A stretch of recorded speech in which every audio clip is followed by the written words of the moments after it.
Assalamualaikum warahmatullahi wabarakatuh. Alhamdulillah berjumpa kembali teman-teman di channel Ibnu Asmin Official.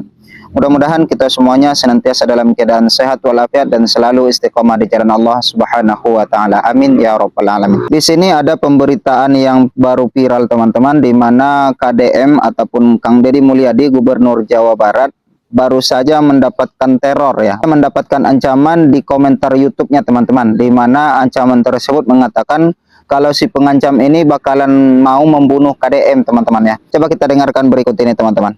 Gubernur Jabar Deddy Mulyadi mendapat ancaman pembunuhan pada Senin dalam kurung 21 April 2025. Tak hanya itu, Deddy juga mendapat ucapan tidak senonoh dari seseorang dengan nama pengguna Wowo dan Deddy Mulyadi orang sesat. Ancaman tersebut disampaikan melalui komentar live chat kanal YouTube Deddy Mulyadi pada Senin dalam kurung 21 April 2025. Jadi yang memberikan komentar ini atas nama akun Wowo teman-teman ya. Dia memberikan ancaman teror mau membunuh KDM. Di sana akun tersebut berulang kali mengancam akan membunuh Deddy Mulyadi. Bahkan ia juga tak segan-segan akan menggunakan bom yang lebih parah dari peristiwa bom Bali untuk diledakkan di dekat Deddy Mulyadi. Saya udah muak, hei Deddy Mulyadi, tunggu saja tanggal mainnya. Saya akan meledakkan tempat tinggal Anda dan saya akan menyuruh seseorang untuk menculik anak Anda, tulis akun tersebut. Woi Deddy Mulyadi, semoga lo tiba-tiba dari belakang dihabisi ditusuk dengan pisau sama orang puk, tulis akun tersebut. Tunggu nanti 2 bulan lagi saya akan melakukan aksi. Sekarang saya sedang merakit sebuah bom, Pak. Tunggu saja nanti 2 bulan lagi saya benar-benar gak main-main. Jadi dia katanya sedang merakit bom teman-teman ya. Astagfirullahaladzim. Saya akan melakukan aksi teror kepada Anda dan sekarang saya lagi melakukan proses membuat bom rakitan yang saya isi dengan paku. Tulis akun tersebut. Tulis akun tersebut. Tulis akun tersebut. Selama 30 menit lebih penayangan live chat kanal YouTube Deddy Mulyadi, akun tersebut secara terus-menerus mengujarkan kebencian terhadap Deddy. Tak hanya itu, akun itu pun menyebut akan membuat Jawa Barat menjadi seperti neraka, bahkan Cianjur menjadi sasarannya. Dikonfirmasi Kompas.com via sambungan telepon WhatsApp Senin malam, Deddy Mulyadi membeberkan ada ancaman tersebut.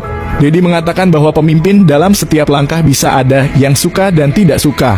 Ancaman itu adalah bagian dari orang yang tidak suka terhadap dirinya. Kalau ada ancaman itu ya risiko bagi seorang pemimpin, kata Deddy. Saat ditanya apakah akan melaporkan akun tersebut ke polisi, Deddy mengaku akan melihatkan perkembangannya terlebih dahulu. Kita lihat perkembangannya terlebih dahulu. Tapi apakah akun itu asli atau bukan, nanti kita lihat dan telusuri. Namun sekarang saya akan lebih waspada, kata Deddy. Astagfirullahaladzim. Ada saja teman-temannya. Seorang Deddy Mulyadi yang kita kenal sebutan panggilannya KDM mendapatkan teror bom, ancaman mau dibunuh. Bahkan ancaman tersebut tidak main-main, mau meledakkan rumah Deddy Mulyadi teman-teman. Ya memang tentu kalau yang namanya pemimpin pasti ada yang pro dan pasti juga ada yang kontra teman-teman. Ada yang suka dan ada yang benci. Namun kalau kita lihat dari kesehariannya Kang Deddy Mulyadi, itu merupakan sebuah kecintaannya kepada rakyat. Semua rakyatnya sangat suka dengan cara dan gaya kepemimpinannya teman-teman. Oke, mantap. Tenang, Ki, tenang. Waduh, Kakara kan pakai mobil halus. Nah, kakara saya. Oh, Kakara. Hai. Kayak orang mah, jeung mobil naon wis ngataan. Kamu. Wah. Mantap, Ki. Mantap, Ki. Mantap, Ki. Ya, Ki. Stop. Ki. Cagar, Ki. Cagar. Dan anehnya ketika banyak yang menyukai cara dan gaya kepemimpinan Kang Deddy Mulyadi ini, malah diteror seperti ini teman-teman. Ini memang termasuk lucu juga teman-teman ya. Orang baik malah dibenci, sedangkan orang jahat ditemanin, dijadikan sahabat seperti itu. Naudzubillah tsumma naudzubillah.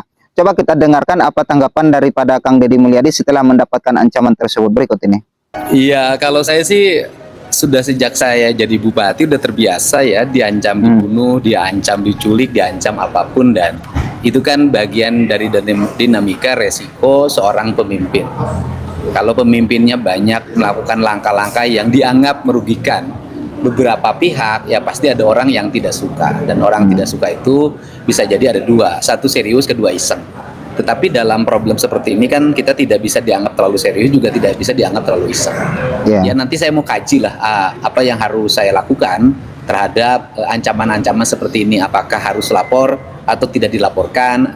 Nanti saya lihat, saya pelajari dulu untung dan ruginya langkah-langkah yang saya lakukan. Akan ada pengamanan lebih ketat apa untuk? Enggak lah, saya biasa aja. Saya mempercayakan diri bahwa rakyat Jawa Barat melindungi saya, dan saya mempercayakan diri juga ajudan atau tim pengamanan dari Polda Jabar yang selama ini nempel di saya sudah relatif cukup. Ini laporan, ada laporan Pak Polda Jabar Pak terkait. Ya nanti kita pelajari dalam 2 hari ini. Dipelajari dulu ya. Perlu lapor atau tidak? Apakah dengan adanya ancaman ini akan memperkerat lebih aktif? Enggak lah. Enggak, saya terus. Enggak, buktinya kemarin saya datangin ke Kampung Preman, ke Depok. Artinya saya tuh nggak akan terpengaruh oleh ancaman siapapun. Saya akan terus tegak lurus, bekerja, kemudian menurunkan atau bila perlu Jawa Barat zero premanisme, kemudian terus bekerja membenahi lingkungan, bekerja menutup tambang-tambang ilegal, dan bekerja untuk mengevaluasi berbagai perizinan yang merugikan lingkungan di Jawa Barat. Kalau Subang pada diri sendiri gimana Pak? BJD Subang Pak katanya diganggu. Enggak, itu berita lama Pak. Ini merupakan jawaban yang luar biasa dari seorang Kang Deddy Mulyadi, teman-teman. Beliau tidak pernah gentar atas setiap ancaman ataupun teror-teror yang sedang dia hadapi, teman-teman. Ini merupakan sebuah gaya kepemimpinan yang luar biasa. Memang kalau masalah gaya kepemimpinan dari Kang Deddy Mulyadi ini yang suka belusukan, yang suka turun langsung ke lapangan, berkunjung ke desa-desa, ke kampung-kampung, pelosokan, itu semuanya memang dilakukan dengan secara ikhlas dan tulus dari Kang Deddy Mulyadi, teman-teman.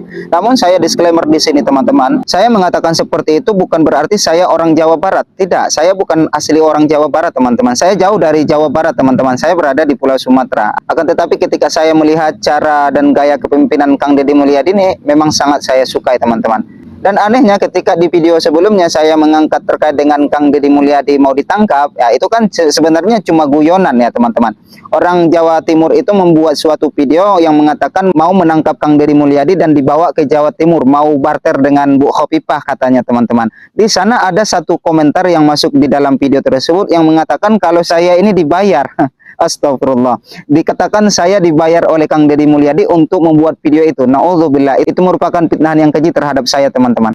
Kalau bicara gaya belusukannya Kang Deddy Mulyadi, teman-teman, saya kira belusukan itu bukan hanya terjadi saat ini. Belusukan itu sudah pernah terjadi ketika 14 abad yang lalu, teman-teman ya. Di mana ada satu kisah, satu cerita yang sangat tersohor sekali, cerita dari Khalifah Umar bin Khattab, di mana beliau melakukan belusukan di tengah malam ditemani oleh sahabatnya yang bernama Aslam. Dan mereka berkunjung ke suatu rumah yang terpencil sekali, teman-teman, jauh. Dan belusukan itu dilakukan Khalifah Umar untuk memastikan apakah rakyatnya itu masih ada yang menderita. Ternyata, teman-teman, Khalifah Umar mendapatkan satu buah rumah yang di dalamnya ada tangisan, isak tangis dari anak-anak yang tidak makan-makan, teman-teman. Memang saat itu di masa Khalifah Umar bin Khattab ini saat terjadi masa paceklik, teman-teman. Masa kekeringan yang akhirnya rakyat ataupun umat itu banyak yang kelaparan, teman-teman. Maka saat itu Khalifah mendapati rumah tersebut dan mereka masuk ke dalam rumah tersebut dengan mengucapkan salam dan disahut oleh yang punya rumah, seorang ibu-ibu.